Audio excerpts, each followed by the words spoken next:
ஆயில்ய நட்சத்திரக்காரங்க பார்த்திங்கன்னா இவங்களோட நட்சத்திர அதிபதி பார்த்திங்கன்னா நாகராஜன் சொல்லுவாங்க. அதனால் அதிகமாக தொட்டதுக்கெல்லாம் கோவம், தேவையற்ற இடத்துல உணர்ச்சி வசப்படுவது என்பது இவங்களுக்கு கைவந்த கலை. ஸோ என்னென்னாக்கா அந்த எப்படி பாம்பு சீர்ற மாதிரி டக்குன்னு அப்படியே உணர்ச்சி வசப்பட்டு அப்படியே கொட்டி தீர்த்தது அப்படியே மனசில் அப்படியே கொட்டி தீர்த்துருவாங்க பார்த்தீங்கன்னா. ஆனால் பிரச்சனை ஒன்றுமே இருக்காது. கொஞ்சம் ஒரு 5 நிமிஷம் கழித்து யோசித்து பார்த்தாங்கன்னா ஒன்றுமே இல்லாத விஷயத்துக்கு அவ்வளோ டென்ஷன் ஆகிறது. ரொம்ப அந்த பர்ஃபெக்ஷனேட் அப்படின்னு சொல்லக்கூடிய மாதிரி இருக்கக்கூடிய, ஏன்னா மற்றவங்க முன்னாடி நம்ம சரியாக பர்ஃபெக்ஷனாக இருக்கணும்னு சொல்லிட்டு. குறிப்பாக இவங்க என்னென்னாக்கா இந்த டாக்குமெண்ட்டை கையில் வச்சுட்டு சுற்றுற வேலையை விட்டுடணும். ஏன்னா இவங்களை கையில் டாக்குமெண்ட் வச்சு சுற்றுனாங்கனாவே அந்த விஷயங்கள் நடைபெறாது. ஸோ அதனால் என்னென்னாக்கா இவங்க என்ன செய்யலாம் அப்படின்னு பார்த்தீங்கன்னு வச்சுங்களேன், இவங்க இந்த பெருமாள் வழிபாடு, குறிப்பாக என்னென்னாக்கா அந்த சர்பத்தில் கடல் மேலே இருக்கக்கூடிய அந்த பெருமாளை வழிபாடு செய்வதன் வழியாக இவங்க வாழ்க்கையில் ஏற்பட்ட தடைகள் விரயங்கள் நீங்கி வாழ்க்கையில் வெற்றியாக இருக்கும். நன்றி, வணக்கம். அனைவருக்கும் வணக்கம். நான் உங்கள் மோசஸ், உளவியல் ஜோதிட வாஸ்து கன்சல்டன்ட், சென்னையிலேருந்து. என் உயிரான ஈசனை முன்னிறுத்தி எவனார்களாலே அவன்தான் வணங்கி இந்த ஆவணி மாத பலன் இதை நம்ம பார்க்க போகிறோம். ஏன்னா இந்த ஆவணி மாதம் பார்த்தீங்கன்னு வச்சுக்கிங்களேன், காலபுருஷ தத்துவத்துக்கு 5ஆம் அதிபதியான சூரிய பகவான் தன் வீட்டிலேயே ஆட்சி பெறுவார். ஸோ அப்போ ஆட்சி பெறும் போது என்னென்னாக்கா இந்த பூர்வ புண்ணியம் என்பது இயற்கையாகவே இந்த காலகட்டத்தில் ரொம்ப செழிப்பாக இருக்கும், வளமாக இருக்கும் அப்படின்னு சொல்லுவாங்க. ஏன்னா நம்ம பூர்வ புண்ணியம் அப்படின்னோடனே உடனே நம்ம சொந்த ஊருக்கு தான் நினைப்போம். அப்படி கிடையாது. நமக்குள்ளேயும் ஒரு பூர்வ புண்ணியம் இருக்குது, நம்ம உடம்புக்குள்ளேயும் ஒரு பூர்வ புண்ணியம் தன்மைகள் இருக்குது. ஸோ அந்த தன்மை இந்த காலகட்டத்தில் பார்த்திங்கன்னா மிக செழிப்பாக இருக்கும். அதனால தான் பெரும்பாலும் பார்த்திங்கன்னா இந்த காலகட்டத்தில் நிறைய சுப நிகழ்வு பண்ணுவாங்க. திருமணம் பண்ணுவாங்க, நிறைய பார்த்திங்கன்னா ஆடி மாதம் முன்னாடி எல்லா திருவிழாக்கெல்லாம் அப்படியே இருக்கும். ஆவணி மாதம் பார்த்திங்கன்னா நிறைய சுப நிகழ்வுகள் பண்ணுவாங்க. ஏன்னா இந்த காலகட்டத்தில் சூரியனோட தன்மை நல்லா இருக்கும் போது, ஆத்மகாரகன் இல்லையா சூரியன். ஸோ அப்போ ஆத்ம பலம் இயற்கையாகவே எல்லாருக்கிட்டையும் பெருகி இருக்கும் இந்த காலகட்டத்தில். அதுவும் இந்த காலம் இன்னொன்றுக்கா இந்த வருஷம் பார்த்திங்கன்னு வச்சுக்கோங்க, கேது பகவானும் 5ஆம் இடத்துல இருக்கார். ஸோ அப்போ என்னென்னாக்கா கேது என்னென்னாக்கா ஞானக்காரகர். ஏன்னா பொதுவாக பார்த்திங்கன்னா சூரியன் தான் பார்த்திங்கன்னா நம்ம ஆத்மகாரகன் சொல்கிறோம் இல்லையா. ஏன்னா இந்த ஆத்மகாரகன் எந்த ராசியில் வலுவாக இருக்கோ இல்லை பலமாக இருக்கோ அந்த அந்த ஜாதகர் பார்த்திங்கன்னா மிகுந்த உச்சத்தில் இருப்பார். ஏன்னா பார்த்திங்கன்னு வச்சுக்கலாம், ஏன்னா ஆத்ம பலம் தான் தேவை. அதுக்காக தான் ஆன்மீகத்தை நம்ம நாடுறோமே. ஏன்னா இன்றைக்கி நிறைய பேர் ஆன்மீகத்தை எதுக்கு போகிறோன்னே தெரியல. நம்மளோட ஆத்ம பலத்தை அதிகரிக்கிறதுக்கு தான் நம்ம இன்றைக்கி ஆன்மீகம் இந்த பரிகாரம்லாம் செய்கிறோம் இல்லையா. இது எல்லாமே உங்களோட ஆத்ம பலத்தை இன்க்ரீஸ். அப்படி இருக்கக்கூடிய சூரிய பகவான் இந்த ஆவணி மாதத்தில் அவர் சொந்த வீட்டில் இருந்து அப்படியே ஒரு ஆட்சி பண்ணும் போது எப்படி இருக்குன்னு பாருங்கள். அதனால தான் இந்த காலகட்டம் நிறைய சுப நடக்கும் போது அது எல்லாமே வெற்றி, காரிய சித்தி, நிறைய பேர் இடம் வாங்குவாங்க. அதனால தான் பார்த்திங்கன்னா இந்த காலத்தில் இன்னொரு விஷயம் இருக்குது. ஆவணி மாதத்தில் பார்த்திங்கன்னா விநாயகர் சதுர்த்தி. இந்த காலத்துலேருந்து அந்த விழா கோலங்கள் எல்லாமே தொடங்கும். அது வரையும் பார்த்திங்கன்னா ஒரு இந்த மந்தமாக போயிட்டு இருந்தது. இது பார்த்திங்கன்னா விநாயகர் சதுர்த்தி, அதுக்கப்புறம் பார்த்திங்கன்னா ஆயுத பூஜை, அப்புறம் தீபாவளி, அப்படியே பார்த்திங்கன்னா விழாக்களாக அப்படியே வரும். இனிமேல் ஒவ்வொரு மாதமும் பார்த்திங்கன்னா விழாக்கள், இந்த புரட்டாசி மாதத்தை தவிர்த்து.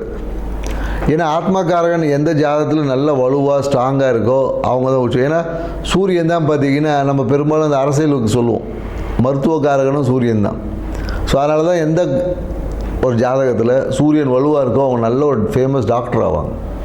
அது 2ஆம் அதிபதியோட இல்லை 10ஓட தொடர்பு வரும்போது பார்த்திங்கன்னா மருத்துவத்தில் சூப்பராக இருப்பாங்க. அதே போல் சூரியன் வலுவாக இருக்கிறவங்க பார்த்திங்கன்னா தொட்டாவே குணமாகக்கூடிய கைராசி டாக்டர்லாம் சொல்லுவோம் இல்லையா. அவர் படித்து கூட இருக்க மாட்டார், சும்மா R&D படிச்சிருப்பார், இல்லைன்னா அந்த ஒரு கம்பவுண்டராக கூட இருந்திருப்பார். அவர் பார்த்திங்கன்னா சும்மா ஏதோ ஒரு விஷயம் சொல்லுவார், நடந்துடும். கைராசி டாக்டர் அப்படின்னு சொல்லக்கூடிய எல்லாருமே பார்த்திங்கன்னா இந்த சூரியன் வலுவாக இருக்குந்தா கைராசி டாக்டர். ஏன்னா ஆத்மத்தை பலமாக வச்சுருக்க எல்லாமே பார்த்திங்கன்னா குணமாக்கக்கூடிய ஆற்றல் அவங்ககிட்ட இயற்கையாகவே நிறைய இருக்கும். சூரியன் வலுவாக இருக்கிற நிறைய பரிகாரம் பண்ணான்னு வச்சிங்களேன், சூப்பராக சக்ஸஸ் ஆகிடும்.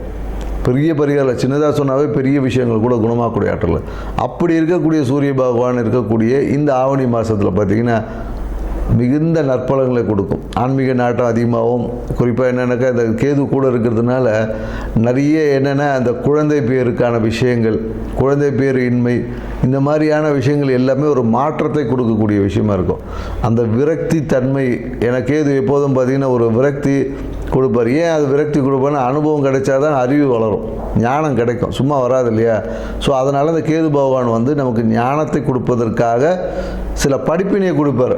அதை தான் நம்ம இங்கே விரக்தி, எனக்கு அது நடக்கலை அப்படி இப்படின்னு நம்ம சொல்லிட்டு கிடப்போம். ஸோ இந்த தன்மைகள் உள்ள இந்த ஆவணி மாதத்தில் ஒவ்வொரு ராசிக்கும் என்ன மாதிரியான பலன்கள் கொடுக்க போகுது அப்படின்றத இந்த வீடியோவில் பார்க்க போகிறோம். வாங்க வீடியோக்குள்ளே போகலாம். கடகராசி. கடகராசி பார்த்திங்கன்னா காலபுருஷ தத்துவத்துக்கு 4வது ராசி. ராசி அதிபதியே சந்திரனாக இருக்கிறதுனால சந்திரன் பார்த்திங்கன்னா மனோகாரகன். இப்போ இவங்களை பார்த்திங்கன்னா இவங்களோட டெய்லி தினம் ஒரு எண்ண ஓட்டங்கள், இவங்க மனம் அமைதியாக இருக்குது அப்படின்னு யாராவது சொன்னாங்கன்னா நம்பவே முடியாது. இவங்கள மனதில் பார்த்திங்கன்னா அப்படியே எண்ணங்கள் ஓடிக்கிட்டே இருக்கும், புது புது விஷயங்கள், புது புது செயல்பாடுகள், அப்படியே தினம் ஒரு செயல்பாடுகள் வந்துக்கிட்டே இருக்கும். இது இவங்களுக்கு இதை சரியான விதத்தில் இவங்க பயன்படுத்தும் போது இது நன்மையாகவும், அதை சரியான முறையில் பயன்படுத்தும் போது அதுவே இவங்களுக்கு பிரச்சனையாகவும் மாறக்கூடிய வாய்ப்புகள். ஏன்னா இவங்களோட பேச்சில் ஒரு கம்பீரம் இருக்கும். கடகராசி பேச்சில் பார்த்திங்கன்னா ஒரு கம்பீரம், ஒரு ஆணவ தோரணை இருக்கும். அதனால் சொல்லுவாங்க இவங்களை வந்து ரொம்ப திமிராக பேசுகிறாங்க அப்படின்லாம் சொல்லுவாங்க. ஏன்னா இவங்கள பேச்சில் வந்து அந்த உறுதியான தன்மை, ஸ்திரத்தன்மை அப்படி இருக்கும். ஆனால் எண்ணங்கள் பார்த்திங்கன்னா எப்போதும் மாறிக்கொண்டே இருக்கும், செயல்பாடுகள் விஷயங்கள் மாதிரி இருக்கும். நிறைய ரகசியங்கள் இவங்ககிட்ட இருக்கும், ஆனால் ஒன்றுமே தெரியாத மாதிரி அப்படியே இருப்பாங்க. இப்படி இருக்கக்கூடிய அந்த கடகராசிக்கு இந்த ஆவணி மாத பலன் என்ன மாதிரி நற்பலனை கொடுக்கும் போது பார்த்திங்கன்னா, இந்த ஆவணி மாதத்தில் பார்த்திங்கன்னா கிரக நிலைகள் பார்த்திங்கன்னா சுக்கிரனும் புதனும் பார்த்திங்கன்னா ராசியிலேயே செஞ்சுருக்கிறாங்க. ஸோ அப்போ என்னன்னாக்கா இந்த ஆவணி மாதத்தில் இவங்களை எதிர்பார்க்காத அனைத்து விஷயங்களும் கைகூடும். புதிய வீடு வாங்கக்கூடிய வாய்ப்புகள் உருவாகுது. அதே போல் என்னன்னாக்கா நீங்கள் எதிர்பார்த்த மன மகிழ்ச்சி ஏதோ ஒரு பெண் ரூபத்தில் கிடைக்கும். அது உங்கள் மனைவியாக கூட இருக்கலாம், இல்லை அத்தை வழியில் எதிர்பார்த்த ஒரு லாபம் கிடைக்கும். நிறைய பேர் என்னன்னாக்கா சுற்றுலா செல்வது, இல்லை ஒரு ஸ்டார் ஹோட்டல் ஸ்டே, இந்த மாதிரியான நிறைய விஷயங்கள் உங்கள் வாழ்க்கையில் இந்த ஆவணி மாதத்தில் நடக்க போகுது. அதே மாதிரி என்னன்னாக்கா வெளிநாட்டு பிரயாணங்கள் இருக்கும், இல்லை வெளியூர் பிரயாணங்கள் இருக்கும். எடுத்த முயற்சிகள் எல்லாமே பார்த்திங்கன்னா வெற்றி அடையும். பயணத்தால் விரயமும் உண்டு, ஆதாயமும் உண்டு. அதே போல் என்னன்னாக்கா உங்கள் பேச்சில் இப்போ ஒரு அதிகார தோரணை கொஞ்சம் அதிகமாக இருக்கும். அந்த அதிகார தோரணையோடு சேர்ந்த ஒரு விரக்தியும் கொஞ்சம் இருக்கும். ஸோ குறிப்பாக என்னன்னாக்கா ஆன்மீகம் சார்ந்த விஷயங்களில் ஈடுபாடுகள் கொஞ்சம் அதிகமாக இருக்கும். நீங்கள் என்னன்னாக்கா ஏதாவது ஒரு மருத்துவ செலவு, இல்லை மருத்துவத்திற்காக ஒரு தானம், இந்த மாதிரி ஏதாவது ஒன்று செஞ்சு பாருங்கள். உங்கள் வாழ்க்கையில் பார்த்திங்கன்னா பொருளாதாரம் எப்போதும் வந்துக்கிட்டே இருக்கும். கடகராசிக்காரங்க நீங்கள் இது எப்போ வேணால் செய்யலாம், எப்போ செஞ்சாலும் சரி. இந்த மருத்துவத்திற்காக உங்ககிட்ட யாராவது ஒரு உதவி கேட்டாங்கன்னா நீங்கள் அதை செஞ்சீங்கன்னா, நீங்கள் எந்த செஞ்சீங்களோ அதை காட்டிலும் பல மடங்கான வருமானம் உங்களை தேடி வரும். இது ஒரு மிகவும் சித்தர்கள் சொன்ன சூட்சமான ரகசியம், ட்ரை பண்ணி பாருங்கள். அதே போல் என்னன்னாக்கா தொழில், வேலைக்காக எடுத்த முயற்சி, இல்லை புதிய தொழில் தொடங்குவதற்காக ஏற்பட்ட முயற்சிகள், இதில் வந்து சின்ன ஒரு தோய்வுகள் இருக்கும். இல்லை ஏதாவது ஒரு பிரச்சனைக்கு அப்புறமா சரியாகும். ஏன்னா தொழில் இந்த காலகட்டத்தில் ஏதோ ஒரு பிரச்சனைகள் தடைகள் வந்து சரியாகும். ஸோ அதனால் பார்த்திங்கன்னா தொழிலில் ஒரு சின்ன ஒரு மன அழுத்தம் வந்து ஏற்படுவதற்கான வாய்ப்பு இருக்குமானா கண்டிப்பாக இருக்குது. ஆனாலும் அதை உங்கள் மனம் எதிர்த்து போராடி வெற்றி பெறுமானா கண்டிப்பாக வெற்றி பெறும்.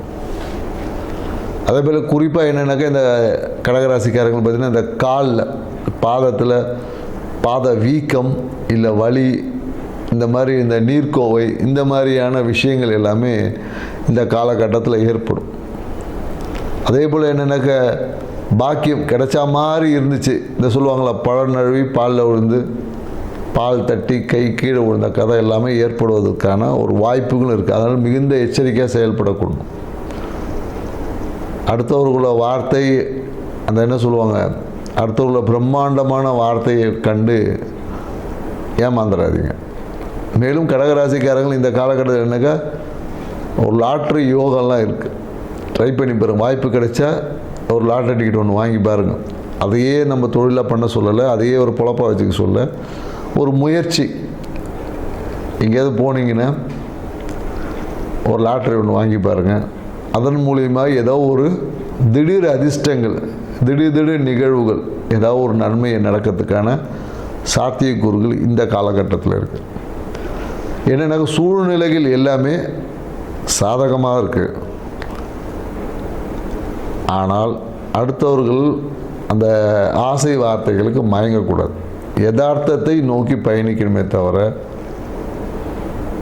ஆசையில் மயங்கி சிக்கிட்டிங்கன்னா அதுதான் உங்களுக்கு பிரச்சனையாகவே இருக்கும். இந்த ஆவணி மாதத்தை இவங்க சிறப்பாகவும் செழிப்பாகவும் வச்சுக்க என்ன செய்யலாம் அப்படின்னு பார்த்தீங்கன்னு வச்சுக்கல,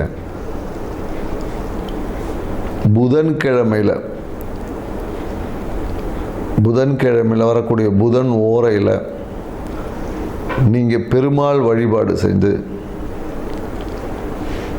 குறிப்பாக சாம்பார் சாதத்தை தானம் பண்ணி பாருங்கள். தொழிலில் இருந்து ஏற்பட்ட தடைகள்லாம் நீங்கி சாதகமான சூழல் ஏற்படும். லாபம் பல மடங்காக அதிகரிக்கும். இந்த விஷயத்தை இந்த ஆவணி மாதத்தில் செஞ்சு பாருங்கள். உங்கள் வாழ்க்கை சிறப்பாக இருக்கும். நன்றி, வணக்கம்.